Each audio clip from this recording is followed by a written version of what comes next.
Ane Aguirre, pues te dejo un rato tranquila. Vale, perfecto. Pero no te pierdas lo que nos va a contar Ismael García dentro de un rato porque vas a alucinar. ¿Sí? Sí. Venga, pues me quedo. Pero alucinar. Me quedo al otro lado. Venga, vale. Es que ricasco, Ane. Gero arte.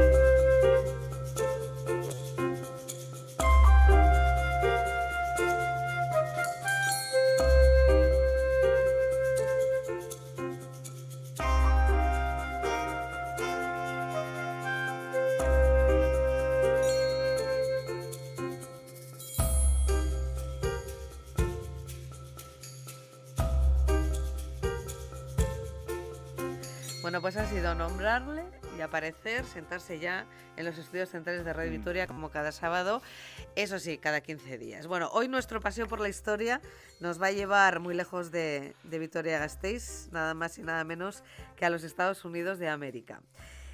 Corría el mes de marzo de 1777 y en aquel momento apenas habría transcurrido medio año desde la famosa Declaración de Independencia de los Estados Unidos, firmada por los independentistas americanos en julio del 76. Pues bien, ¿cómo se quedan si les digo que uno de los episodios más curiosos y secretos de la Guerra de la Independencia Americana en realidad se desarrolló, y me río porque es que ahora me lo van a explicar, nos lo van a explicar, en las calles de Vitoria?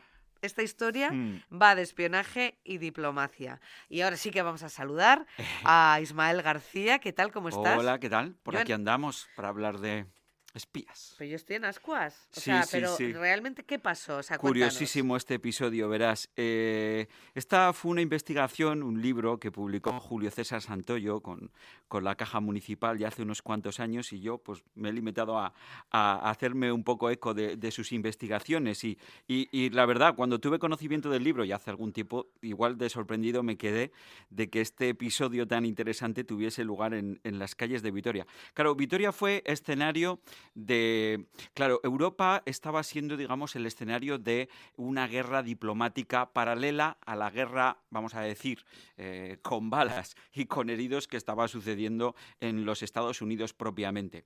¿Cómo puede ser así? Bueno, pues porque los americanos, los independentistas, habían enviado a Europa agentes suyos, espías, diplomáticos, gente que de forma secreta estaba intentando pactar con los reinos de Francia y de España para lograr que estos dos reinos declarasen la guerra al Imperio Británico, a los ingleses, y de esa forma tenerlos como aliados.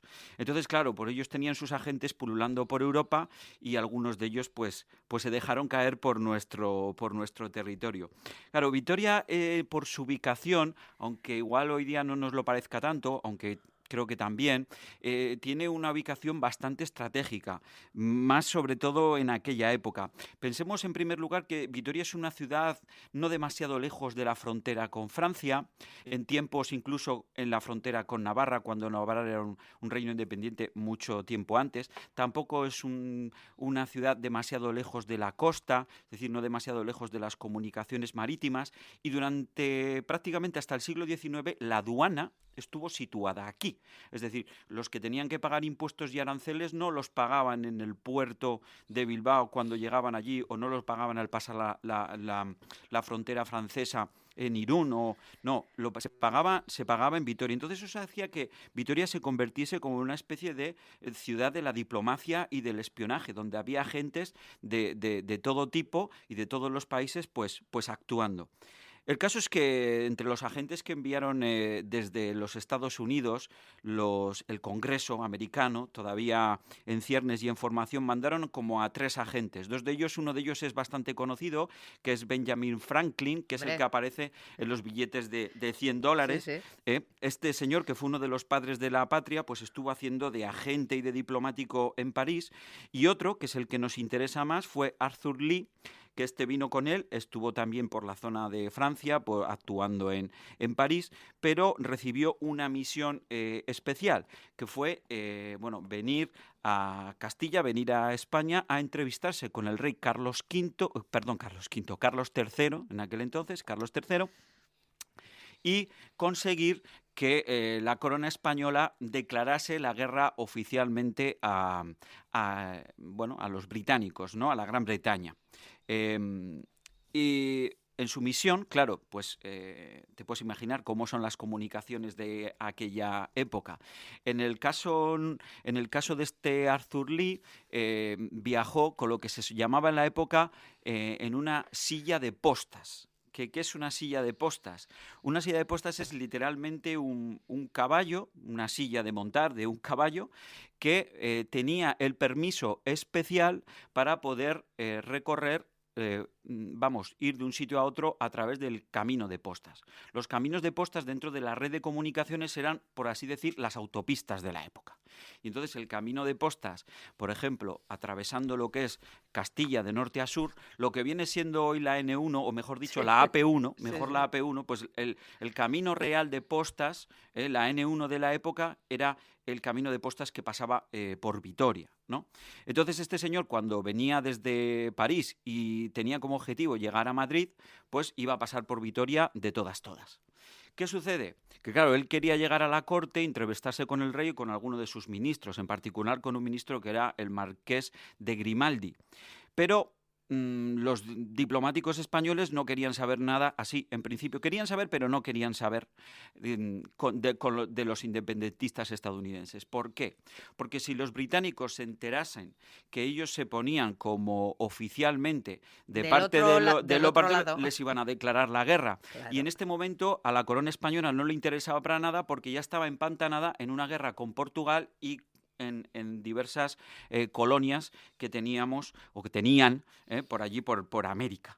Sí, entonces, claro, no convenía en ese momento la guerra. Entonces, tener una entrevista oficial en Madrid, en la corte, con un enviado de los independentistas hubiese sido prácticamente como una declaración de guerra. Entonces, ¿a qué acuerdo llegaron? Pues a tener un encuentro secreto en un punto desconocido. Claro, esto no se conoció hasta mucho después, que lo escribieron los historiadores, pero esto no se conoció, que el punto donde decidieron acordar fue Vitoria, precisamente. No. Pues les pareció un sitio que estaba como de paso, que estaba en este punto estratégico cerca de la costa. Ya verás que es importante por qué. Y decidieron que venían a reunirse a Vitoria. Claro, esta reunión, los datos concretos en Vitoria no sabemos exactamente en qué punto de la ciudad o en qué lugar tuvieron lugar, valga la redundancia. Aparte de que eran secretos, las fuentes que nos han llegado después tampoco nos lo cuentan. Pero fíjate que yo creo que no es difícil imaginar, ya que viajaban en silla de postas. Claro, el sistema de comunicaciones de los caminos de postas tenían otra particularidad, que es que si tú pagabas el precio que suponía ese servicio de poder utilizar esa AP1 de la época, tenía otra ventaja, que era cada vez que llegases a un pueblo o a una localidad que tuviese una casa de postas, te hacían automáticamente el cambio del caballo, es decir, un caballo de refresco. De tal forma que tú no tenías por qué parar mucho tiempo, y eso te permitía además viajar con mucha rapidez de un lugar a otro. Bueno, en Vitoria tenemos una calle, que es la calle Postas. Que es la calle Postas, y que la calle Postas es el recuerdo que nos queda del camino de postas cuando atravesaba Vitoria. Claro, aquella Vitoria, esta Vitoria, estamos hablando del año 1777, esta Vitoria, claro, donde hoy la calle Postas, digamos que eran las afueras. Eran las afueras, literalmente, ¿no? Era campo. Entonces, era campo, literalmente, ¿no? Entonces, ¿qué sucede? El camino de postas, fíjate, hacía un recorrido que era curioso. Venía desde Salinas de Néniz, entraba por el norte de la Llanada Alavesa, e ingresaba en Vitoria, lo que podría ser hoy día por Portal de Villarreal. Subía luego por el cantón de Santa María hasta donde hoy la Catedral Santa María, ahí giraba por la calle Cuchillería. La calle Cuchillería era parte de ese camino de postas, luego bajaba por la cuesta de San Francisco, y de ahí bajaba por la cuesta que durante mucho tiempo hemos conocido como la del Banco de España, donde está el memorial, y de ahí ya enlazaba con lo que es la calle Postas, O sea, propiamente. cruzaba por la mitad la almendra medieval, Exactamente. ¿no? Y tiraba hacia abajo. Eso es. Y entonces lo que sucede es que ahí en la calle Postas era donde estaba la casa de postas, vamos a decir, donde te hacían el recambio del caballo. Del caballo. Y luego aparte la propia casa de postas tenía como un albergue y alrededor, como allí siempre en torno a las casas de postas había diligencias y demás, y pululaban los viajeros, pues allí fueron creciendo fondas, fueron creciendo paradores, Claro, para dar de comer mesones, y dar de... o sea, efectivamente. dar cobijo, quiero decir. Entonces, aunque sabemos que no sabemos el lugar concreto donde tuvieron lugar estos encuentros, todo tiene pinta que fue ese ambiente en torno a la calle Postas, estos mesones, estos figones, donde seguramente tuvieron estos encuentros secretos, seguramente en alguna habitación apartada, un poco especial o privada. Y bueno, la verdad es que no te creas que la cosa fue un titá y que estuvieron hablando un día y ya. Nuestro amigo Arthur Lee, el agente norteamericano, estuvo en Vitoria entre el 10 de marzo de 1777 y el 21 de marzo. Es decir, estuvo casi 2 semanas, 11 días. 11 días. Claro, ten en cuenta que él también, para poder actuar y saber qué opiniones tenía que dar o no dar, tenía una comunicación por carta constante con sus compañeros que estaban en Francia, que estaban en París. Y como te puedes imaginar, los mensajes en carta, por mucho que fuesen por el camino de postas, el correo, pues iba lento. Iba lento, entonces esta demora no era tanto que tuviesen mucho tiempo de conversaciones, que también, sino que tenía que esperar cierto tipo de instrucciones y que llegasen las cartas. Este agente, Arthur Lee, tenía 37 años en este momento de su aventura en Vitoria. Pertenecía a una de las familias más influyentes en la colonia de Virginia. Era de formación médico, era también abogado, médico y abogado. Fíjate tú qué mezcla. Vivió muchos años en Londres, fue uno de los fundadores, fue miembro del Royal Society de Londres, y esto no le impidió que, estando allí mezclado en la crème de la sociedad londinense, hacer sus labores clandestinas ya en favor de los independentistas americanos, incluso antes de la declaración de independencia. Bueno, en las conversaciones que logró, por saber un poco lo que se consiguió aquí en Vitoria. Bueno, aquel invierno pasado de 1776 había sido desastroso para los ejércitos independentistas en Estados Unidos. El George Washington, que era el gran general de las tropas, había tenido que huir de Nueva York, habían cedido Nueva York a los británicos, y nos dicen las crónicas de este encuentro en Vitoria, que en el ejército los soldados no tenían prácticamente uniformes, no tenían zapatos. Se dicen incluso que en la nieve quedaba el rastro de la sangre de los pies de los soldados porque no tenían zapatos cuando hacían esas grandes marchas, no tenían mantas, no tenían pólvora. Luego en Europa no conseguían suministros porque el papel moneda que habían emitido los estados, los colonos independientes, no tenía prácticamente valor en Vitoria, por supuesto, en Europa. Uh-huh. Y entonces nadie les vendía nada.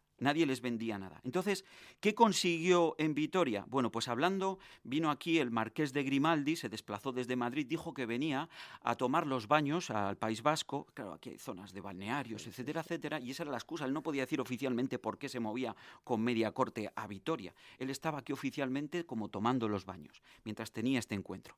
¿Y qué fue lo que le concedió este Grimaldi a los norteamericanos? Pues prácticamente podríamos decir un balón de oxígeno para que el ejército no colapsara ese año, y probablemente la declaración de independencia ni la independencia de los Estados Unidos podría no haber tenido lugar sin este balón de oxígeno que consiguieron los norteamericanos precisamente en estos acuerdos con Arthur Lee. Pues, ¿qué consiguieron? Primero, dinero en metálico. Es decir, Grimaldi les dijo: no podemos declarar la guerra oficialmente a los británicos, pero podemos ayudarnos bajo manta. Entonces, os damos dinero en B. Efectivamente, exactamente. Entonces, acordaron primero con una compañía bilbaína que hizo de pantalla. Esta compañía bilbaína tenía muchos barcos, y entonces en estos barcos se fletaban un montón de mercancías que teóricamente no llegaban a Estados Unidos de forma oficial, sino como un comercio privado de una familia muy conocida en Bilbao, que eran los Gardoki, y entonces este Gardoki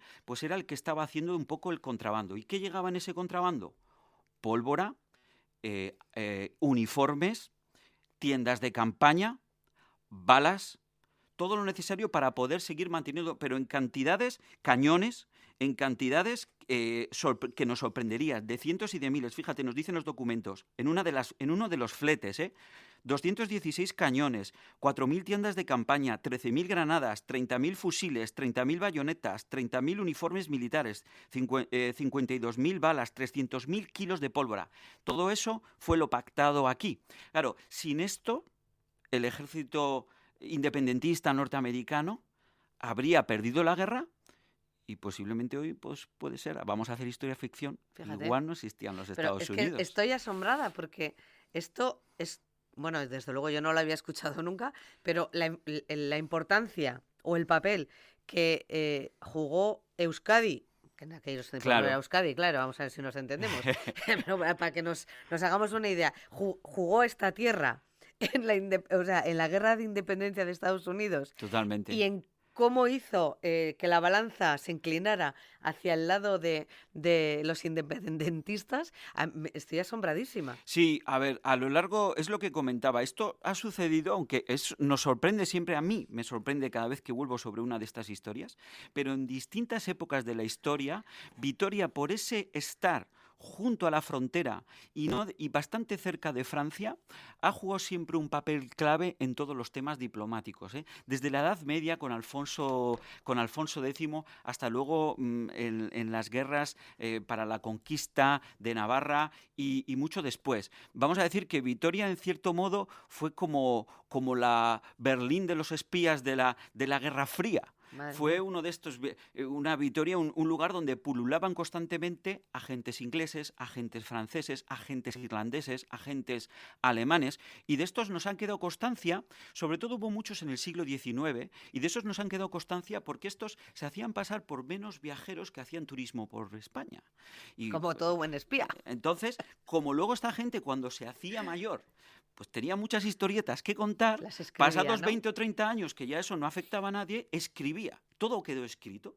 Y todos estos escritos nos han llegado y nos dan noticia de cómo era aquella Vitoria, de cómo trabajaban todas estas gentes y de cómo eran Vitoria. Incluso, fíjate que los documentos propiamente vitorianos no nos han dejado muchas veces muy bien detallado cómo era aquella Vitoria del siglo XVIII o del siglo XIX. Y sin embargo, estos cronistas extranjeros, que si quieres en próximos programas puedo traer más historias de esta gente, nos traían, bueno, pues todas estas cosas pasaban. Y cuidado, en la calle Postas, que no sé si le damos la importancia que tenía, que tuvo históricamente esta calle. Bueno, a mí lo que me llama poderosamente la atención es que en el año 1777 Benjamin Franklin estuviera a kilómetros. Sí. Y plenamente en relación con los actos que estaban teniendo lugar en Vitoria. Benjamin Franklin. Arthur Lee tiene nombre, pues sí, de coronel americano, ¿no? Arthur Lee, el capitán, o el capitán, el coronel Lee. Bueno, una historia chulísima. Tenemos que seguir por este camino, ¿eh? Si hay espías y hay más, conversaciones. Hay más. Bueno, pues estaremos deseando, dentro de 15 días te volvemos a invitar, ya sabes que esta es tu casa, así que seguimos hablando de lo que tú decidas. Perfecto. Espero que tiremos por aquí. Aquí estaremos. Es que ricasco, Venga, Ismael. Suri, agur.